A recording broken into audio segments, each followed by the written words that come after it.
மரண கண்காட்சி, பயங்கர புதிர்கதை. விக்ரம், ஆஷா, முகில், தருண், ரேணகா மற்றும் அரவிந்த் 6 நண்பர்கள்.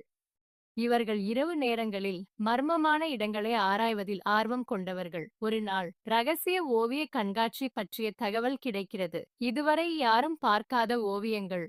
ஆனால் ஒருமுறை நுழைந்தால் வெளியே வர முடியாது.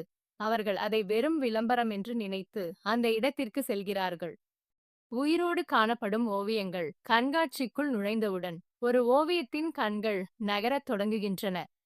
ஒரு சிற்பம் உயிரோடு இருப்பது போல், மூச்சு விடுவதைப் போல உணரப்படுகிறது. தலைவாசலில் பூட்டு விழுகிறது. அவர்கள் சிக்கிக் கொள்கிறார்கள். அவர்கள் பயந்து வெளியேற வழி தேடுகிறார்கள். அப்போது ஒரு பழைய ஓவியம் தானாக நகரத் தொடங்குகிறது. அதிலிருந்து ஒரு இருண்ட குரல் எழுகிறது. நீங்கள் இங்கே வந்து விட்டீர்கள். ஆனால் உயிரோடு வெளியே செல்ல முடியுமா? இறுதி புதிர். சரியான கதவை தேர்வு செய்.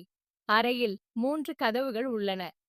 உயிரோடு வெளியேற சரியான கதவை தேர்வு செய்ய வேண்டும். முதல் கதவு.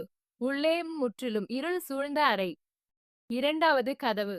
உள்ளே ஒரு முதியவர் புத்தகம் படித்துக் கொண்டிருக்கிறார். ஆனால் அவர் 200 ஆண்டுகளுக்கு முன்பே இறந்துவிட்டார். மூன்றாவது கதவு. உள்ளே ஒரு பெரிய கண்ணாடி. ஆனால் அதில் இவர்களின் உருவம் தெரியவில்லை. பயங்கர முடிவு. சரியான